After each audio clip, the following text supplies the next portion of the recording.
పరిశుద్ధ నామమును బట్టి మీ అందరికీ వందనాలు. అలాగే యూట్యూబ్లో చూస్తున్నటువంటి సహోదరులకు సహోదరులకు కూడా దేవుని పేరిట వందనాలు తెలియజేసుకుంటున్నాను. మనము క్రైస్తవ జీవితంలో మనకు ఎంతవరకు దేవుడి యొక్క పరిమాణంలో మన జీవితం ఉంది, ఎంతవరకు ప్రయాసతో పరిగెట్టాం, అసలు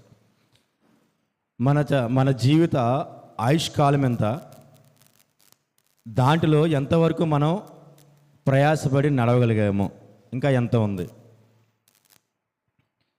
కొన్ని విషయాలు మనం జ్ఞాపం చేసుకుని జీవించి ఉన్నటువంటి ఏ జీవి అయినా సరే తుదకు ప్రాణం విడిచిపెట్టవలసిందే. కానీ మనం ఏం చేయాలి? ఈ సమయంలో బ్రతికి ఉన్నాము అంటే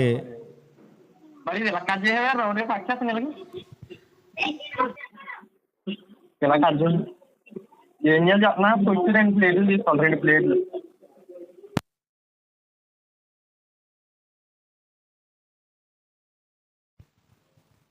ఈ సమయంలో వరకు కూడా మనం బ్రతికున్నామంటే కేవలం దేవుని కృప. అది మన జ్ఞాపం చేసుకుని ఒక 2 మాటలు, దేవుని యొక్క కృప ఏ విధంగా ఉంటుంది అంటే, దేవుణ్ణి మనం మరిచినప్పటికీ కూడా ఆయన మనకే తెలియకుండా మన చుట్టూ తిరుగుతూ ఉంటాడు. అది జ్ఞాపం చేసుకుని ముందుకెళ్దాము. పరిశుద్ధ లేఖనాలు ద్వితీయోపదేశ కాండము 31వ అధ్యాయం 32వ అధ్యాయము 11వ వచనమును మనం ధ్యానం చేద్దాం కొద్ది నిమిషములు. ద్వితీయోపదేశ కాండము 32వ అధ్యాయము 10వ వచనము. అరణ్య ప్రదేశములోను భీకర ధ్వని గల పాడైన ఎడారిలోను వాని కనుగుని ఆవరించి పరామర్శించి తన కనుపాపను వాని కాపాడెను. దేవునికి మహిమ కలుగును గాక. ఒక చిన్న ప్రార్థన చేసుకుని దేవుని నడిపింపు వరకు మనం జ్ఞానం కనిపెట్టుకుందాం. పరిశుద్ధుడా, సర్వోన్నతుడా, మీ అమూల్యమైన నామమును బట్టి వందనాలు ప్రభువా. ఈ సమయంలో నా ప్రభువా, మేమందరము కూడా అల్పులము, అయోగ్యులము, కానీ మీరు మాకు ఇచ్చినటువంటి సమయం కొరకు మీకు స్తోత్రాలు ప్రభువా. ఈ సమయంలో బలహీనమైన మేము నీ వాక్యం ద్వారా బలపడడానికి, ఈ లోకంలో సంధించబడుతున్న సమయంలో నీ కొరకు ప్రభా ఎదురు చూసేటటువంటి బలమును విశ్వాసాన్ని పొందుకోవడానికి కనిపెట్టుకొనిచుండగా, నా దేవా ఈ వాక్యం ద్వారా మాతో మాట్లాడి స్థిరపరచండి. అజ్ఞానినైన నాకు ప్రభా నన్ను మరుగుపరిచి నా ప్రభా ఈ వాక్యం ద్వారా మీరే మాట్లాడమని ప్రభా, ఏ ఒక్కటి కూడా లోకానుసారమైనటువంటి మాటలు ఉచ్చరింపకుండా నా ప్రభా నీ పరిశుద్ధమైన మాటలు మాత్రమే నా హృదయం నుంచి నీ మాట పలికించమని యేసుక్రీస్తు నామములో అడిగి వేడుకుంటున్నాము. గొప్ప మాట ఈరోజు మనకి దేవుడు అనుగ్రహించాడు. ఎందుకంటే మనుషులు మనకిచ్చినటువంటి మాట మనకి ఎంత మాత్రం ధైర్యం కలిగించదు. కానీ ఈ లోకంలో ప్రయాణం చేస్తున్న మనందరము కూడా పలు విధాలుగా కొట్టవేయబడుతున్నాం, నరికివేయబడుతున్నాం. కానీ మనకి ఓదార్పు ఏ విధంగా వస్తుంది? పక్క ఇంటికి వెళ్ళి కూర్చుని మాట సహాయం తీసుకుంటే వస్తుందా? మన అకౌంట్లో అమౌంట్ డ్రా చేసుకుని దగ్గర పెట్టుకుంటే ధైర్యం వస్తుందా? రాదు. కానీ ఈ గొప్ప మాట చూడండి ఒకసారి. అరణ్య ప్రదేశములోను భీకర ధ్వని గల పాడైన ఎడారిలోను వాని కనుగొని, చూసారా? ఎవరన్నా కనుక్కుంటారా? దేవుడు ఎంత గొప్పగా చెప్తాడంటే, వాని కనుగొని ఆవరించి, కనుగొనడమే కాదంటండి, కనుకొని గుర్తించి విడిచిపెట్టడమే కాదంట, కనుగొని ఆవరించి. చూసారు ఎంత గొప్ప మాట. ఆవరించడం అంటే ఏంటమ్మా? ఒకసారి జ్ఞాపం చేసుకుంటే వర్షము రాకుండా ముందు మేఘాలు మొత్తం ఆకాశాన్ని ఆవరించేస్తూ ఉంటాయి కదా. ఎక్కడా కూడా మనకి సాధారణమైనటువంటి ఆకాశం కనిపించదు. మబ్బుతో ఆవరించినటువంటి పరిస్థితులు మనకు కనిపిస్తాయి. ఆవరించిన ప్రతి చోట వర్షము ఖచ్చితంగా కుమ్మరించబడుతుంది. అంతే కదండి. మన యొక్క పరిస్థితుల్ని కనుగొనడమే కాదంట, ఆవరించడమే కాదంట. ఎంత గొప్ప మాటలో. నీ హృదయం లోకంతో నరికివేయబడుతున్నప్పుడు, లేదా నీ హృదయంలో చాలా బాధలు ఉంటున్నప్పుడు, దేవునితో పెనవేసుకోబడి దేవునితో నడుస్తున్న సమయంలో పరిస్థితులు సహకరించినప్పుడు నీకు ఈ మాట చాలా ధైర్యాన్ని కలిగిస్తుంది. ఆమేన్.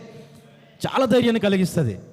నీకు అనుభవం ఉంటే, పరిశుద్ధాత్ముడి యొక్క నడిపింపు నీకు అనుభవం ఉంటే, దేవుడు నిజమైన దేవుడు మనతో ఉన్నాడు, పరిశుద్ధాత్ముడు మన కొరకు ఎదురు చూస్తున్నాడు అని నువ్వు అనుకుంటే, ఈ మాటలు నీలో ఒక నూతన ఉజ్జీవాన్ని కలిగిస్తాయి. కనుగొని ఆవరించి పరామర్శించి, ఎంత గొప్ప మాటలు. కనుగొనడమే కాకుండా, పరామర్శించడమే కాకుండా, ఆవరించడమే కాకుండా, చూసారు ఎంత గొప్ప మాటలు. ఎప్పుడైనా బాధలో, కష్టాల్లో, శోధనల్లో ఎప్పుడైనా దేవుడు నిన్ను పరామర్శించాడా? పరామర్శించుతాడు. పరామర్శించకపోతే నువ్వు సజీవంగా ఇక్కడ ఎందుకుంటావు? పరామర్శించకపోతే ఈ లోకంలో భౌతికమైనటువంటి క్రియల ద్వారా, భౌతికమైనటువంటి శ్రమల ద్వారా విసుగుపోయి ప్రాణాలను కోల్పోయిన వారు అనేకులు ఉన్నారు. నువ్వెంత, నేనెంత? ఎంత ప్రాణము కోల్పోయేటటువంటి పరిస్థితుల్లో చివరి వరకు వెళ్ళి వచ్చిన వాళ్ళు చాలామంది ఉన్నారు. పరామర్శించబట్టే కదా, ఆవరించబట్టే కదా. దేవుడు నిన్ను కనుగోకపోతే అసలు మనం సజీవంగా ఈ రోజులు ఉండగలుగుతామా? భోజనం తినగలుగుతామా? పీల్చిన గాలి కూడా మలినమైపోతున్నటువంటి పరిస్థితులు ఈ రోజుల్లో. పీల్చే గాలి కూడా మలినమైపోతున్నాయి. అయినా సజీవంగా ఉన్నామే. మనం బలమా, మన జ్ఞానమా? కాదు కదా. పరిశుద్ధాత్ముడు దేవుడు మన చుట్టూ కూడా ఆవరించి మనల్ని నలుమూలలా కాచుకుంటూ ఉన్నాడు. ఆయన కాచుకోకపోతే నువ్వెంత, నేనెంత? ధూళిలో ధూళి వంటి వాళ్ళం మనం. ఎడారిలో గడ్డిని పోలినటువంటి జీవితాలు మన. ఎంత కేవలం సూర్యరశ్మికి, సన్లైట్కి తట్టుకోలేనటువంటి గడ్డి ప్రాణం కోల్పోయినట్టుగా మనం పోయే జీవితాలు. లోకంలో వస్తున్నటువంటి అనేక మన పరిస్థితులను తట్టుకోగలుగుతున్నాం. మన ఇరుగు పొరుగు వారి యొక్క ప్రతిదండనను మనం తట్టుకోగలుగుతున్నాము, నిలబడగలుగుతున్నాము. మన శ్రమలు, పరిస్థితులు, ఆర్థికమైనటువంటి ఇబ్బందులు, అనారోగ్య సమస్యలు, ఇవన్నీ తట్టుకోగలుగుతున్నాము. ఎంత గొప్ప ఆధిక్యత మనకి. మరి ఆధిక్యత పొందుకున్న మనము ఏ విధంగా మనం ముందుకి మన యొక్క ఆత్మీయ జీవితాన్ని ముందుకు తీసుకెళ్ళాలి? ఏ విధంగా తీసుకెళ్ళాలి? మనకంటే మన పితరులు ముందుకు నడిచారు. దేవుడు అనుగ్రహిస్తున్నటువంటి కనాను దేశములను సందర్శించుకోవడానికి, స్వతంత్రించుకోవడానికి చాలా ప్రయాస. మనం కూడా అంతే కదా.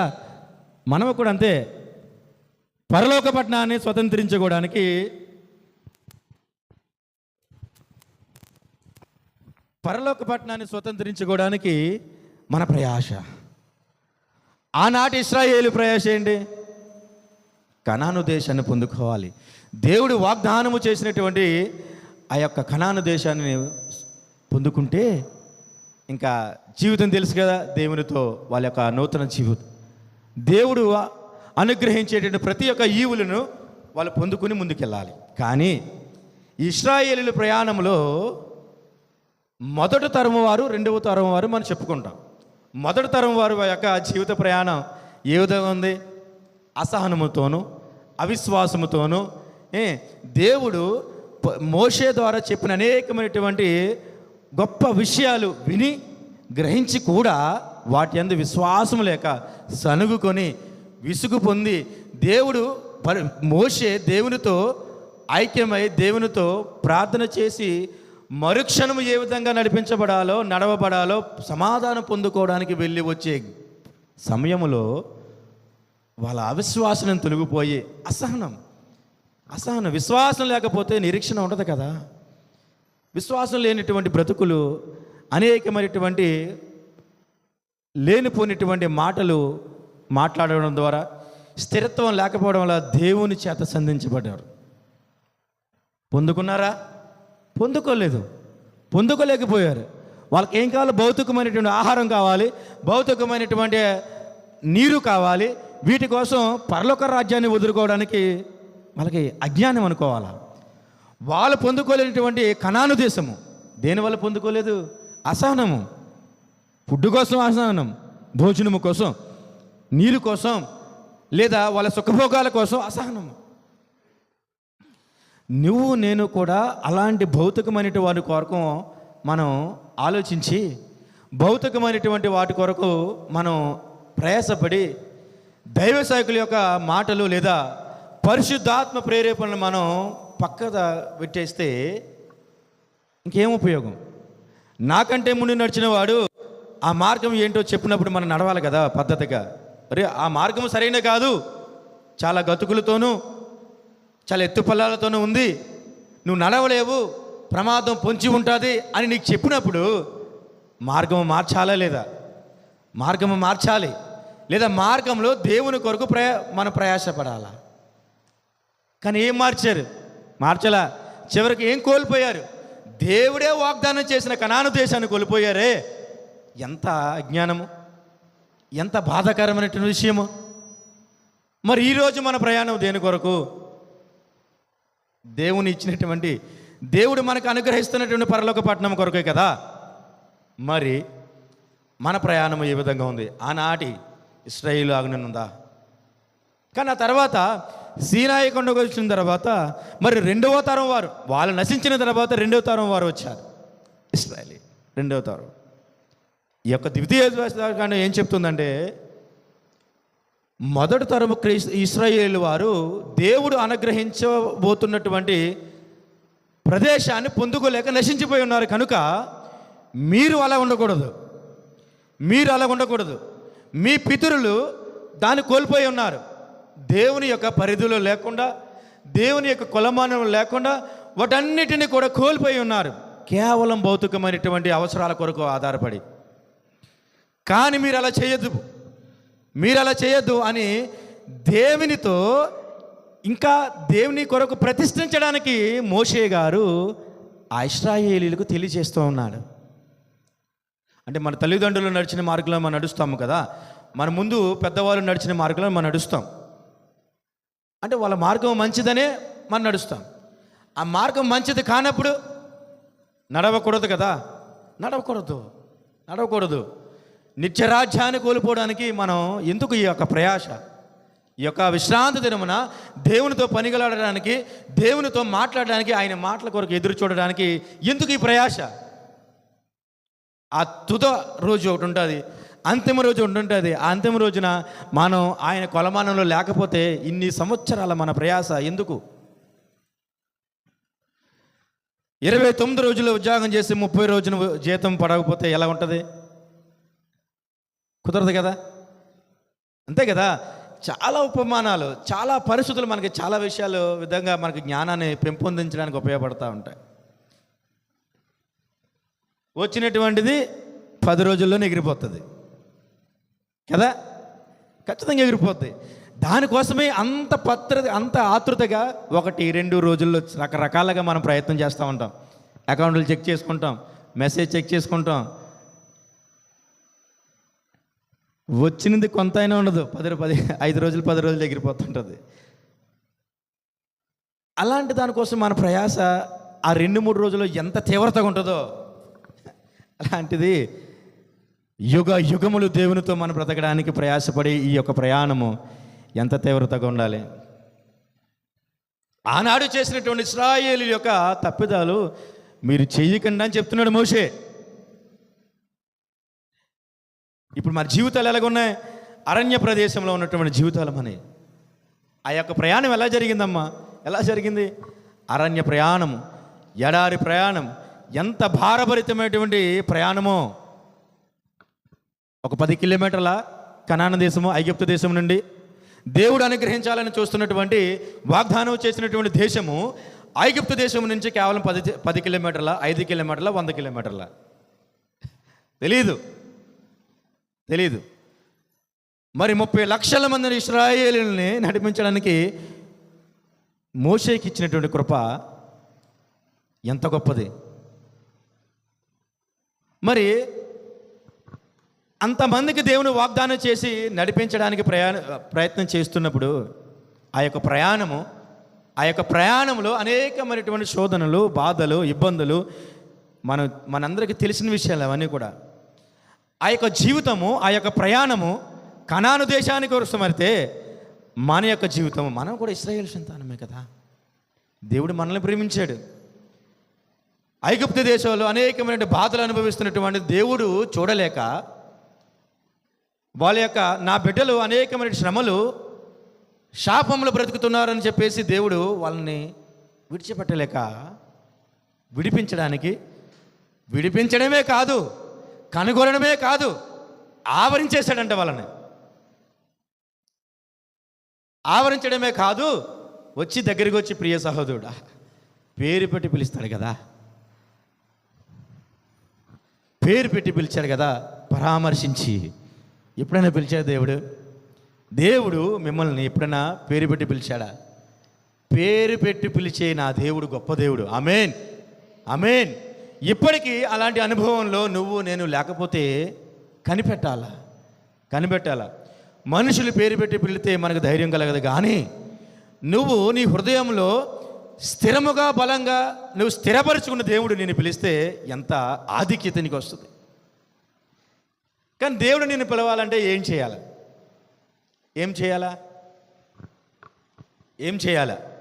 ప్రత్యేకించబడాలని నేను అంటాను.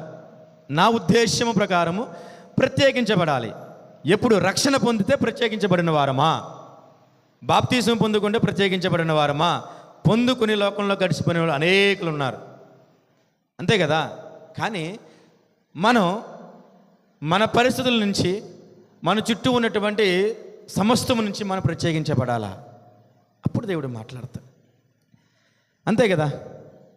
యోహానుని పద్మాసు దీపంలో పడవేసినప్పుడు, అంటే లోకమునకు, ఆనాటి ప్రజలకు దూరంగా వచ్చేసినప్పుడు, అంటే ప్రత్యేకించబడ్డాడు కదా, లోకానికి సపరేట్గా చేసాడు. అప్పుడు ఏం జరిగింది? దేవుడు ఆయన యోహానుతో మాట్లాడి ఫ్యూచర్లో, భవిష్యత్తులో ఏం చేయాలనుకున్నాడో తెలియపరిచాడంట. మరి ప్రత్యేకించబడే ముందు, యోహాను ఇంకా పద్మాసు దీపంలోకి రాకముందు, కానీ పద్మాసు దీపంలోకి వచ్చిన తర్వాత ఇంకా నిరంతరం దేవుడు యోహాను దేవుడు యోహాను. అబ్బా, ఎంత ముచ్చటించుకుంటారో. ఆనాటి పరిస్థితులు, ఈనాడు ఉన్న మనము ఒక్కసారి మనం ఊహలో ఒకసారి ధ్యానం చేస్తే, ఒక్కసారి కళ్ళు మూసుకుంటే ఆ రాజు పద్మాసు దీపం ఇలా ఉంది. యోహాను దేవుడు ఆయన చెప్తే ఈయన రాసినాడు. అసలు ఎంత గొప్ప ఆధిక్యత, ఎంత గొప్ప సహవాసము. నువ్వు నేను నలుగురితో ఉండి విడిపోలేకపోతున్నాం కాబట్టి, ప్రత్యేకించబడలేకపోతున్నాం కాబట్టి, ఇంకా ఈ బంధాలు లేదా ఈ యొక్క భౌతికమైనటువంటి పరిస్థితులు ఇవే అని అనుకుంటున్నాం కాబట్టి, ఇంకా మనం దేవునితో మాట్లాడడానికి లేదా దేవుడు మనతో మాట్లాడడానికి పరిస్థితులు సహకరించట్లా. తెలుసుకోవాలి కదా, సహకరించట్లా. యోబు గారి గురించి కూడా మనకు తెలుసు కదా, గొప్ప ఉద్దేశాలు మనకు తెలిసింది యోబు గారి గురించి. సర్వము సమకూడి జరుగుతున్నప్పుడు ఆయన జీవితం ఒకలాగుంది, సమస్తము కోల్పోయి అన్నీ కూడా విడనాడినప్పుడు ఆయన జీవితంలో ఒకలాగుంది. దేవుడు విడిచిపెట్టలేదు కదా, విడిచిపెట్టలేదు. ప్రతి ఒక్కరు కూడా వచ్చి ఆయన్ని విశ్వాసం నుంచి తొలగించడానికే ప్రయత్నం చేస్తున్నాడు. ఆయన విడిచిపెట్ల. మాట్లాడలేదా? సుడిగాడిల నుంచి దేవుడు యోబుని కమ్ముకున్నాడు, ఆవరించాడు, పరామర్శించాడే లేదా? పరామర్శించాడు. మరి యోబుకి కలిగిన అనుభవము, యోహానికి కలిగినటువంటి అలాంటి అనుభవము మన జీవితంలో కలిగితేనే మన అద్భుతాలు పొందుకోగలుగుతాం. భయంకరమైనటువంటి అనారోగ్యం నుంచి స్వస్థత పొందడం అద్భుతం కాదు. అద్భుతమైనటువంటి ప్రదేశాన్ని సంతరించుకోవడం అద్భుతం మన జీవితం. కానీ మనం పొందుకోవట్లేదే, దానికోసం కనీసం ప్రయాస కలిగించట్లేదే. ఒకవేళ ప్రయాసలో ఉన్నాము అంటే దేవుని యొక్క మహిమలో మనం ఉన్నవాళ్ళము, దేవుని యొక్క కొలమానంలో మనం ఉన్నవాళ్ళము. మనల్ని బట్టి దేవుడు సంతోషిస్తూ ఉంటాడు. కనుక మనం ఏం చేయాలి? వానిని కనుగొని ఆవరించి పరామర్శించి తన కనుపాపును వలె అని కాపాడుతాడండి. ఒక గొప్ప పాట, కను పాపవలె నిన్ను కాచుటయే విడువవు నీవు నా కన్న తండ్రివి. అబ్బా, గొప్ప పాట. వినినప్పుడు మన హృదయాలు బద్దలవ్వట్లేదా? ఒకవేళ హృదయాలు బద్దలాగపోతే రాతి హృదయం సంఘానికి పనికిరాం, దేవుని యొక్క సువార్తకు పనికిరాం. దేవుని యందు భయభక్తులు కలిగి ఉండాలంటే మనం ఖచ్చితంగా ఆయన కొలమానంలో ఉండాలి. ఆయన మాటలో పోషించబడుతున్న మనందరం, ఆయన కృపలో రక్షించబడుతున్న మనందరము కూడా వినాలి. ఒక అధిపతి లేదా ఒక సంస్థకి యజమాని చెప్పిన మాటలు చేస్తేనే నెల రోజుల తర్వాత జీతం ఇవ్వగలుగుతాడు, ఉద్యోగంలో స్థిరపరచగలుగుతాడు. చేస్తేనే. లేదు నేను ఇలా చేస్తాను, మీరు ఇచ్చినటువంటి ప్లాన్ నేను ఫాలో అవ్వను, నేను ఇలా చేస్తానంటే ఉంచడు. అలాంటిది మన పరమ తండ్రి ఆయన ఇచ్చినటువంటి ఆజ్ఞలు నువ్వు పాటించకపోతే నీకేమాత్రం అర్హత ఉంది? మొదటి తరం ఇశ్రాయేలీయులను కోల్పోతే అక్కడితో పోయేది కాదు కదా, శ్రమ, 7 ఏండ్ల శ్రమ. 7 ఏండ్ల శ్రమలో చివరి 3.5 ఏండ్ల శ్రమ బహుఘోరంగా ఉంటుందంట, చాలా భయం. అనుభవించలేదు కాబట్టి మనకు తెలియదంటారా? ఒక ఆహార పదార్థం రుచి చూస్తే, తింటే దాని యొక్క విలువ తెలుస్తుంది కాబట్టి తర్వాత మనం తినాలా వద్దా తెలుస్తుంది. అనుభవించాము కాబట్టి దాన్ని మళ్ళీ ఎంచుకోవాలా లేదా? 7 ఏండ్ల శ్రమ ఎలా ఉంటుందో నువ్వు అనుభవించలేదు కాబట్టి పట్టించుకోవద్దు దాని గురించి. అనుభవించకపోవడం ఏంటి? నువ్వు అనుభవిస్తూ ఒకటే, నీ పితరులు అనుభవిస్తూ ఒకటా? అనుభవించారు కదా, మరి అనుభవించి దాని యొక్క ప్రయత్నం, దాని యొక్క ప్రయాస ఎలాగుంటుంది, దాని యొక్క బాధ, దాని యొక్క విధానం ఎలాగుంటుందో తెలియపరిచినప్పుడు దాన్ని ఏ విధంగా మనం తప్పించుకోవాలి కదా. తప్పించుకోకపోతే ఆ శ్రమలో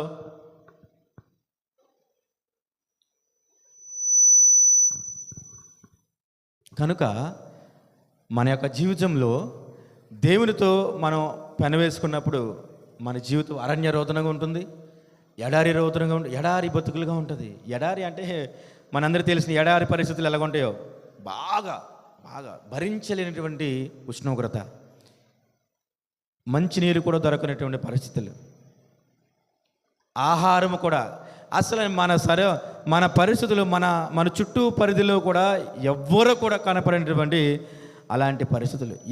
ఈ వాక్యం ద్వారా దేవుడు ఎడారిని ఎందుకు నీకు తెలియపరుస్తున్నాడు? ఎడారి జీవితం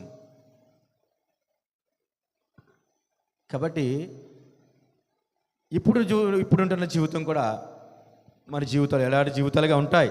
మనుషుల మధ్య ఉంటాము, దేవుడు అనుగ్రహించినటువంటి మేలులు అనుభవిస్తూ ఉంటాము. కానీ పరిస్థితులు మనకు సహకరించినప్పుడు మన జీవితం అరణ్య రోదనగా ఉంటుంది, ఎడారి బ్రతుకులుగా ఉంటుంది. అప్పుడు మనకి ఈ వాక్యం గుర్తు రావాలా? ఎడారి బ్రతుకులుగా అనిపించినా, అరణ్య రోదనగా మన జీవితాల్లో ఉన్నా భయపడాల్సిన వాళ్ళ. ఎందుకంటే నన్ను కనుగొని పరామర్శించి ఆవరించి ఆశీర్వాదం కలిగించే దేవుడు మన చుట్టూ ఉన్నాడు. ఆమేన్. మరి అది మనం అనుకోవాలి కదా, వాగ్దానం చేసిన దేవుడు నమ్మదగిన దేవుడు. ఆమేన్. మరి వాగ్దానం స్వతంత్రించుకోవడానికి ఉన్న మనము పొందుకోవడానికి సిద్ధంగా ఉన్నామా? ఆయన నమ్మదగిన దేవుడు కాబట్టి దాన్ని మనం పొందుకోవాలా. పొందుకోకపోతే ఈ ప్రయాస వ్యర్థం. మనకిచ్చినటువంటి ఈ యొక్క ప్రయాస, మనకిచ్చినటువంటి బాధ్యతలు లేదా మనకిచ్చినటువంటి బంధువులను, వీటన్నిటిని కూడా మనం ముందుకు తీసుకెళ్తూనే దేవుడి యొక్క ఆధిక్యత ఎంత మాత్రం కూడా మన క్రియల ద్వారా తగ్గకూడదు, అస్సలు తగ్గకూడదు. నువ్వు బంధువులకి సరెండర్ అయిపోయి, పరిస్థితులకి సరెండర్ అయిపోయి దేవుని పక్కన పెడితే దేవుని ఇచ్చినటువంటి మహిమ కొలది నిర్వర్తించవలసిన బాధ్యతను నిర్వర్తిస్తూ దేవుని యొక్క పనిలో మనం నిమగ్నం అయిపోవాలి. అది లేకపోతే చాలా కష్టం. లేదంటే ఆనాడు కోల్పోయినటువంటి కనాన దేశము, ఆ ప్రజలు మన పితరులు కోల్పోయినటువంటి కనాన దేశాన్ని వల్లే మనము కూడా దేవుడు వాగ్దానము చేసినటువంటి పరలోక రాజ్యాన్ని మనం కోల్పోతాం. పరలోక రాజ్యాన్ని కోల్పోతే జీవితం ఎలాగుంటుంది? సమస్తము అపవాదికి అప్పగించబడతామని. కాబట్టి అది ఎంత మాత్రం మనకి క్షేమము కాదు, మన భక్తికి ఎంత మాత్రము కూడా సరైనటువంటి సమాధానము కాదు. కాబట్టి మనం ఏం చేస్తామంటే మన పితరులను జ్ఞాపకం చేసుకుని వాళ్ళ యొక్క కానాను యాత్ర ఎలా జరిగింది, దేవుడు మాట ఇచ్చిన ప్రకారముగా పొందుకోవడానికి వెళ్తున్న వీళ్ళు, అంటే శ్రమల నుంచి, బాధల నుంచి, అనేకమైనటువంటి శోధల నుంచి తప్పించబడినటువంటి వీరు తప్పించబడి పొందుకోలేనటువంటి వారు అదృష్టమైనటువంటి, ఎందుకంటే ఏమంటారు వాళ్ళని, యోగ్యత లేదు వారికి, అదృష్టం లేదు, కేవలం అసహనం, విశ్వాసం లేకపోవడము. కాబట్టి దేవుడు పరిశుద్ధ లేఖనాల ద్వారా మనకి సెలవిచ్చాడు. కాబట్టి ఆనాడు మోషే గారు, మీకు దేవుడు చేసినటువంటి అనేకమైన మేలుల గురించి మీరు మర్చిపోకుండా వాటిని జ్ఞాపం చేసుకుని ఆయన కొరకు మన జీవితాన్ని ప్రతిష్ఠించాలి అంట. ఎవరి కొరకు ప్రతిష్ఠించాలా? ఇంతలో కనబడి అంతలో మాయమైపోయి మన యొక్క సహచరుల కొరక? జీవితాంతం తోడుగా ఉంటామని చెప్పేసి చేతులు చేసి మాట ఇచ్చి మధ్యలోనే విడిచిపెట్టే వాళ్ళ కోసమా? మనకు 30 సంవత్సరాల మన ప్రయాణంలో ఇంకా మనం అలాంటి మర్మాలు తెలుసుకోలేకపోయామంటే ఇది ఎంతవరకు మనకి క్షేమం కాదు. మన ప్రతి విషయాలు మన క్రైస్తవ జీవితంలో మనం గుర్తుపెట్టుకోవాల్సినవి, మనతో శాశ్వతంగా ఉండేవేంటి, శాశ్వతంగా లేనివేంటి, మనల్ని పరలోక రాజ్యానికి తీసుకుపోయేవేంటి, తీసుకోకుండా వెనక్కి లాగేసేవేంటో కూడా చూసుకోవాలి. అది కోల్పోయారు కదా ఆసనాముతో ఇశ్రాయేలీయులు. ఆహారం కొరకు రకరకాలైనటువంటి వాళ్ళ యొక్క ఆశల కొరకు మోషేని శోధించి దేవుని పేర సనుగుకొని కోల్పోయారు. మనము ఆహారము దప్పికలు వచ్చినప్పటికీ కూడా, శ్రమలు వచ్చినప్పటికీ కూడా మనము మన పితరులను జ్ఞాపకం చేసుకోవాలి. నువ్వు తొట్టిల్లిపోయే సమయంలో నా పితరులు ఈ విధంగా చేసే కదా దేవుడు అనుగ్రహించేటటువంటి కనాను దేశాన్ని పొందుకోలేకపోయారు, నేను అలా చేయకూడదని చెప్పాలి. ఎందుకంటే దేవుడు పలుమార్లు మనం తప్పిపోకూడదనే పదే పదే పదే పదే దైవ సేవకుల ద్వారా తెలియచేస్తూ ఉంటాడు, పరిశుద్ధ లేఖనాల ద్వారా తెలియపరుస్తుంటాడు, పరిశుద్ధాత్ముడి ద్వారా తెలియపరుస్తూ ఉంటాడు. గ్రహించాలి కదా. వదిలేసేయచ్చు కదా, ఇశ్రాయేల్ వినలేదు, సంహరించేశాడు, వదిలేచ్చు కదా. వదల్లా, తర్వాత తరాన్ని కూడా కాపాడుకోవడానికి దేవుడు సిద్ధపడుతున్నాడు. ఆ మాటలు మోషే ద్వారా తెలియపరుస్తున్నాడు. తర్వాత 2వ తరం ఇశ్రాయేలీయులకి. కాబట్టి మనము కూడా పలు విధాలుగా వింటున్నటువంటి మాటల ద్వారా పోషించబడుతున్న మనము దేన్ని వింటే, చాలా మాటలు మనం ఈ లోకంలో వింటాం, చాలా మాటలు వింటాం. మనకి ఏ విధంగా కూడా ఉపయోగం లేని మాటలు చాలా ఎక్కువ ఉండే. అవి వింటే మన ఆత్మీయ రక్షణకి ఎంత మాత్రము కూడా అవి క్షేమము కాదు. మన ఆత్మ ఎదుగుదలకు, విశ్వాసంలో స్థిరపడడానికి, దేవునితో మనం నడవడానికి, పరిశుద్ధ ఆత్మని సంతోషపెట్టడానికి మనకి ఎంత మాత్రం అవి సహకరించవు. అది మనం అనుకుని మన సహచరులతో కూర్చున్నామా, ఇరుగు పొరుగు వారితో కూర్చున్నామా, మన తోటి వారితో కూర్చున్నామా, ఎవరితో మాట్లాడుతున్నాం, ఈ మాటలు ఎలాంటివైనా సరే వ్యతిరేకమైన మాటలు మనం వింటున్నప్పుడు ఈ మాటలు మన జ్ఞాపకం చేసుకుని వాటన్నిటిని కూడా పక్కన పెట్టి, ఆ మనుషులను సైతం పక్కన పెట్టి మనం నిలబడగలిగితే దేవుళ్ళు స్థిరపరచగలుగుతాం. వ్యాధి కలిగినటువంటి శరీరము సహకరిస్తేనే వైద్యం చేయగలడు డాక్టర్. భయంకరమైనటువంటి పరిస్థితుల్లో హాస్పిటల్లో ఉన్నా బాడీ సహకరించకపోతే ట్రీట్మెంట్ చేయరు. నీకు ఎంత డబ్బు ఉన్నాయి, గొప్ప హాస్పిటల్కి తీసుకెళ్ళు, శరీరం సహకరించకపోతే చికిత్స మొదలు పెట్టరు. కనుక నీవు ఫస్ట్ విశ్వాసాన్ని కలిగి ఉండాలి కదా, నీవు ఫస్ట్ సహకరించాలి కదా, వినడానికి, నడవడానికి నువ్వు ప్రయత్నం చేయాలి కదా. ఫస్ట్ ఒక్క అడుగు నువ్వే, మన దేవుడు ముందుకు ప్రయాణం కలిగిస్తాడు. ఎందుకంటే మనకంటే ముందుగా నడిచే మన దేవుడు ఉన్నాడు. ఆమేన్. ఎందుకంటే మన మార్గము సరైనది కాదు, మనం నడుస్తున్నటువంటి పరిస్థితులు మార్గము సరైనది కాదు. చూసారు, కొన్ని వేల సంవత్సరాల తర్వాత మన జీవితం ఏ విధంగా ఉంటుందో తెలిసి కూడా ముందుగానే దేవుడు లిఖించబడి ఉంచాడు మాటలు పరిశుద్ధ లేఖనాల్లో. మనుషులు అంచనా వేయగలరా? 10 రోజుల తర్వాత, 10 సంవత్సరాల తర్వాత, 2000 సంవత్సరాల తర్వాత అప్పటి పరిస్థితులు ఏ విధంగా ఉంటాయో సాధారణమైన మనిషి అంచనా వేయగలడా? మరి మన భక్తులు ఈ విధంగా తెలియపరిచారంటే, ఇప్పటి పరిస్థితులు తెలియపరిచారంటే వాళ్ళు మనుషులే, దేవునితో సత్సంబంధం కలిగి ఉన్నారు కాబట్టి, దేవుని యొక్క కట్టడలను ఆజ్ఞలను పాటించారు కాబట్టి దేవుడు వాళ్ళతో ఉండడానికి ఇష్టపడ్డాడు, వాళ్ళ ద్వారా మనకు తెలియపరిచాడు. మరి నీ తరం, నీ తర్వాత తరం, వాళ్ళ తర్వాత తరం దేవునికి పని చేయాలంటే, దేవుని కొరకు నడవాలి అంటే, దేవుని యొక్క సేవలో లేక దేవుని యొక్క పొలంలో పనిగత్తులుగా పనిచేయాలంటే మరి నువ్వు చెప్తేనే కదా తర్వాత తరానికి తెలుస్తుంది. మనం గుర్తుపెట్టుకోవాల్సిన విషయం ఏంటంటే, రాను రాను భవిష్యత్తు తరాల్లో వాక్యము కరువైపోతుందన్న విషయం మనకు తెలుసు, దేవుడు మౌనం అయిపోతాడన్న విషయం కూడా మనకు తెలుసు. కానీ మన బిడ్డలు, మన తర్వాత తరం వారు లోకంలో పూర్తిగా కలిసిపోతారు. ఇప్పటికే మనం గమనిస్తున్నాం, మన చేతిలో లేరు. మన చేతిలో మన యొక్క పెంపకంలో బిడ్డలు అనే వాళ్ళు లేరు. ఒకవేళ ఉంటున్నావంటే, నా బిడ్డలు నా యొక్క పెంపకంలో పద్ధతిగా ఉంటున్నారంటే, ప్రియ సహోదరుడా, అది ఎంత మాత్రమో కూడా సరైనటువంటి సమాధానం కాదు. సరిగ్గా ఉన్నారు అంటే దేవుని యొక్క కొలమానంలో ఉన్నారా లేదా? భవిష్యత్తు ఆలోచించి బ్యాంకులో ధనము కూడబెట్టడం కాదు. గట్టిగా దేవుడు తలుచుకుంటే పరిస్థితులు తారుమారైతే నీకున్న కలిమి కానీ ధనము కానీ ఏది కూడా మనల్ని రక్షించలేదు. కాబట్టి మన జీవితంలో అనేకమైన శ్రమలు, బాధలు వస్తాయి. మనం వాటిని జ్ఞాపం చేసుకుని మనం ముందుకెళ్ళాలి. ఆనాడు మన వాళ్ళు కోల్పోయినటువంటి మన పితరులు అంటే ఏంటి? మనకంటే ముందుగా ఉన్నవాళ్ళు, వాళ్ళ తర్వాత మనం ఉన్నాం.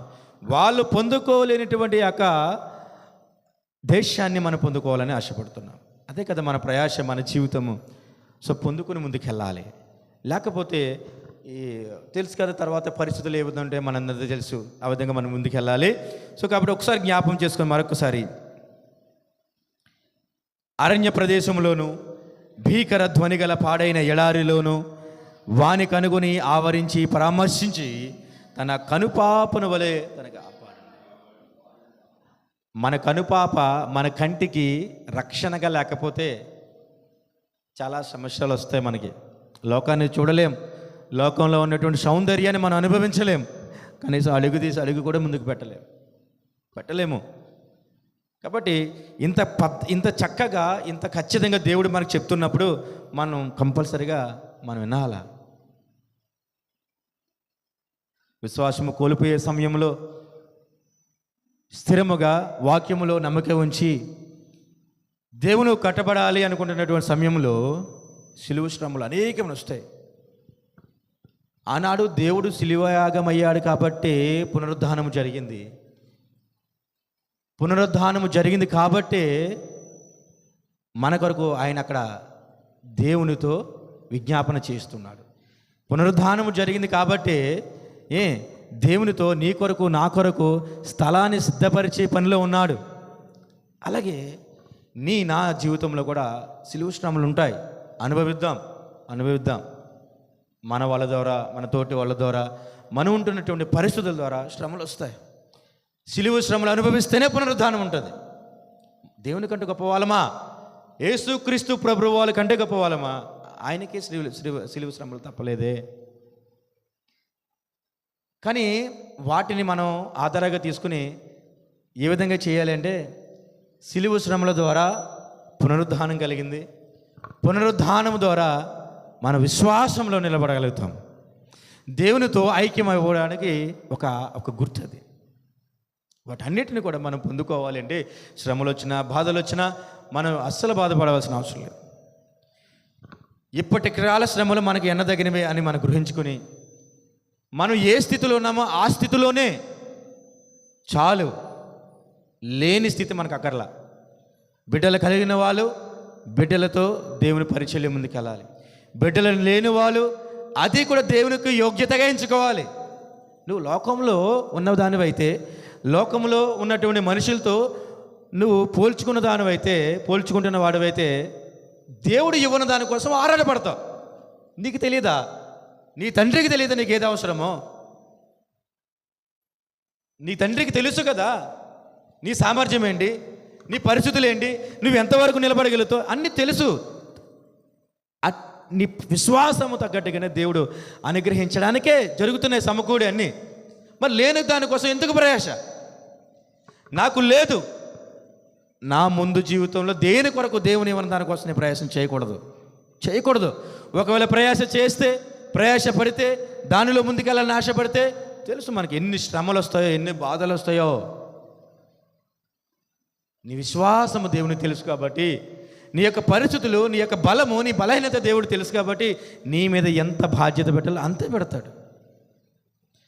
అమ్మ, అప్పుడు తండ్రి కుమారుడికి, ఒక 10 సంవత్సరాల కుమారుడికి 20 కేజీలు బస్తా మోయమంటే సాధ్యమా? న్యాయము సమకూర్చి జరుగుతుంది. న్యాయము తీర్చే దేవుడు సమపాలలో న్యాయం చేస్తాడు. కాబట్టి మన జీవితంలో లేని దానికోసం అస్సలు ప్రయాసపడకూడదు. ప్రియ సహోదరి, చెప్తున్న ప్రతి ఒక్కరికి. ఎందుకంటే మన జీవితంలో ఇంతవరకు దేవుడు అనుగ్రహించింది చాలా ఘనమైనది. అనుగ్రహించిన దాంట్లో మనం స్థిరముగా విశ్వాసంగా నిలబడగలిగితే చాలు. అనుభవించగలిగిన మనం ఉన్నటువంటి పరిస్థితుల్లో దేవుని కొరకు నిలబడగలిగితే చాలు. లేనిపోయిన దానికోసం మనం ప్రయాసపడవద్దు. లేనిపోయినటువంటి మనుషులు మన జీవితంలో మనం ఆహ్వానించకూడదు. కనుక చాలా తక్కువ ఉంది మన ముందున్నటువంటి ప్రయాస. ఆనాడు కనాను వెళ్తున్నటువంటి ఇశ్రాయేలు యొక్క ప్రయాణము ఎంతవరకు జరిగిందో మనకు తెలియదు. కానీ మన యొక్క విశ్వాస యాత్ర చాలా ప్రమాదకరంగా, చాలా తొందరగా ఉంది. కాలము బహు కొంచెంగా ఉంది అని పదే దేవుడు పలుమార్లుగా మనకు తెలియపరుస్తున్నాడు. ఎందుకు? మొదటి ఆ పితరుల్ని సంహరించినటువంటి విధముగానే తరువాత తరాన్ని కూడా వదిలేయచ్చు కదా, వదలలేదే. మోషే ద్వారా మళ్ళీ కట్టబడటానికి ప్రయత్నం చేస్తున్నాడు. ఎందుకు ఆయనకి ఆ ప్రేమ? భౌతికమైనటువంటి తండ్రి ఒక పాపం చేస్తేనే, ఒక తప్పు చేస్తేనే దండించి బంటికి గంటేసేటటువంటి పరిస్థితులు. అలాంటిది ఆయనకి ఎందుకు ఈ ప్రయాస? నీ కొరకు, నా కొరకు. ఇన్ని సంవత్సరాల మన యొక్క క్రైస్తవ జీవితంలో ఫలితాన్ని మనం అనుభవించకుండా మనం నరకంలో పడిపోతే అది ఎంతవరకు మనకి యోగ్యమైనటువంటి విషయం కాదు. కనుక మనల్ని దేవుడు ఆవరిస్తున్నాడనే విషయం జ్ఞాపం చేసుకుందాం. యోబుని పరామర్శించాడు, కనుక్కోకుండా ఏం లేదు, కనుగొన్నాడు. యోబుని కనుక్కున్న దేవుడు నన్ను కూడా కనుక్కుంటాడు.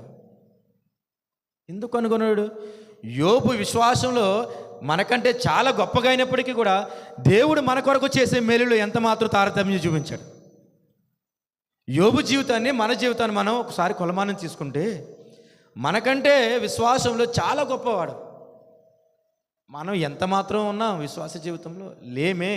అసలు తారతమ్యం, అసలు కొలమానంలో మనం పరీక్షించడానికి కూడా సరిపోయినటువంటి విశ్వాస జీవితం మనం. అయినప్పటికీ కూడా మన ఇద్దరికి, యోబుకి మనకి, దేవుడు మేలు చేసే విషయంలో ఎంత మాత్రం భేదాలు చూపించే దేవుడు కూడా. అంత గొప్ప దేవుడు నా జీవితుడు. ఆమేన్. మరి అది పొందుకోవాలి మనం. అది పొందుకుని మనకి జీవితంలో ఏదైనా ఇది మొదలుకొని మన ప్రాణము పోయేంత వరకు మన జీవితంలో ఉన్నదాన్ని అనుభవిస్తూ లేని దాని కొరకు మనం ఎంత మాత్రం ప్రయాసపడకూడదు. మన జీవితంలో విశ్వాసంలో కట్టబడుతున్న మన ముందున్నటువంటి కొంతమంది వ్యక్తుల ప్రవక్తలు లేదా మన పితరుల యొక్క జీవితాన్ని ఆధారంగా తీసుకుని బలహీనమవుతాం మనం. వాళ్ళకు ఉన్నటువంటి విశ్వాసం మనకు లేదు. బలహీనమవుతాం మనం. వాళ్ళకు ఉన్నటువంటి ప్రయాస మనకు లేదు. బలహీనం అయిపోతాం మనం. వాళ్ళకు ఉన్నటువంటి ఆశ మనకు లేదు దేవుని పట్ల. అయినప్పటికీ కూడా మన ఆశని దేవుని ఎట్లా కనబరుచుకొని స్థిరపరచబడి ఉన్నట్లయితే దేవుడు మన పట్ల మెండైన మేలు కలిగిస్తాడు. కనుక మనం ఏం చేయాలంటే శ్రమలు వచ్చినా, బాధలు వచ్చినా, ఎవరి వల్ల వచ్చినా ఒకరి నుంచి ఒకరికి అది ఎంత సమీపంగా ఉన్నటువంటి వ్యక్తుల ద్వారా వచ్చినప్పటికీ కూడా మనం అరణ్యంలో బ్రతుకుతున్నామని జ్ఞాపకం చేసుకోవాలి. మనం ఎడారిలో బ్రతుకుతున్నామని జ్ఞాపకం చేసుకోవాలి. ఎడారిలో బ్రతుకుతున్న నన్ను దేవుడు కనుగొంటాడని కూడా జ్ఞాపకం చేసుకోవాలి. దేవుని వాగ్దానం పరిస్థితులకు అనుగుణంగా గుర్తు రావాలి. పరిస్థితులకు అనుగుణంగా దేవుడు మనతో మాట్లాడతాడు. గ్రహించలేకపోతే నీది రాతి హృదయం మాత్రం గ్రహించలేవు. రాతి హృదయాన్ని మార్చి మాంస హృదయాన్ని దేవుడు మనకిచ్చాడే. ప్రతిదాన్ని ఆలోచించి దాని ప్రకారంగా నడవగలిగే సామర్థ్యాన్ని నీకు నాకు దేవుడు ఇచ్చాడే.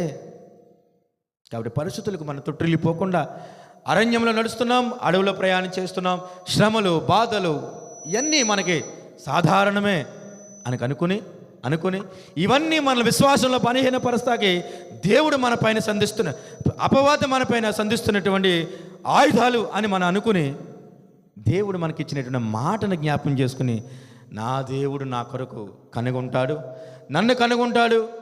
నన్ను ఆవరిస్తాడు, ఆవరించడమే కాకుండా పరామర్శించి నాకు అనేకమైనటువంటి మేలుతో నన్ను పోషిస్తాడని అనుకుని ముందుగా మనం ముందుకెళ్ళాలి. ఈ యొక్క వాక్యాన్ని మనం ఆధారంగా చేసుకోనకుండా మనం ముందుకెళ్తే విశ్వాస ప్రయాణంలో ఎంతవరకు మనం విజయం సాధించలేము.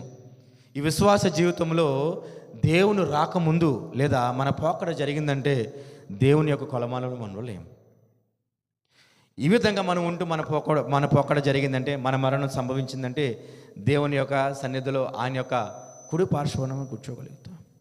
కాబట్టి మన శ్రమలు ఏమొచ్చినా బాధలు ఏమొచ్చినా మనం ఈ ఒక వాక్యాన్ని మన జ్ఞానం చేసుకుని ఆవరిస్తానన్న దేవుడు ఆవరిస్తాడు, కనుగొంటానన్న దేవుడు కనుగొంటాడు, పరామర్శిస్తున్నానన్న దేవుడు పరామర్శిస్తాడు అని ఈ 3 పదాలు మన జీవితంలో జ్ఞాపకం చేసుకుని నిలవగలిగితే దేవుడు గొప్ప మేలులతో నీకు ఆధారంగా నిలబడతాడు. నేను కనాను దేశం కాదు కదా, దేవుని యొక్క రాజ్యంలో ఆయన పక్కన కూర్చోబెట్టి నిన్ను సంతోషపెట్టడానికి ఆయన సిద్ధంగా ఉన్నాడు. ప్రియ సహోదరుడా సహోదరి, వాటన్నిటిని పొందుకోవాలి. మనం పొందుకోకుండానే మార్గమంచంలోనే మన యొక్క జీవితాన్ని తృణీకరించేలా చేస్తున్నాం. మన జీవితాలు రాలిపోతున్నాయి. మన జీవితాలు రాలిపోయే జీవితం అయితే ఇంతవరకు విశ్వాస ప్రయాణం ఎందుకు మనకి? కాబట్టి నీకు నాకు మన హృదయంలో ఒక ఆశ అయితే ఉంది. ఆశపడే ప్రాణం తృప్తి పరిచే దేవుడు ఉన్నాడు. కాబట్టి ఆ యొక్క వాగ్దానం కొరకు మనం సిద్ధపడి ఆయన మనకి ఇచ్చినటువంటి మేలుల కొరకు పొందుకోవడానికి మనం సిద్ధపడాలి. ఈ యొక్క లేఖనాలు ఇచ్చినటువంటి మాటల ద్వారా దేవుడు మన విశ్వాసంలో మనల్ని మరింతగా స్థిరపరచాలని ఈ యొక్క మాటలు దేవుని యొక్క సన్నిధిలో వినికిడిలో నేను సమర్పించుకుంటున్నాను. చిన్న ప్రార్థన చేసి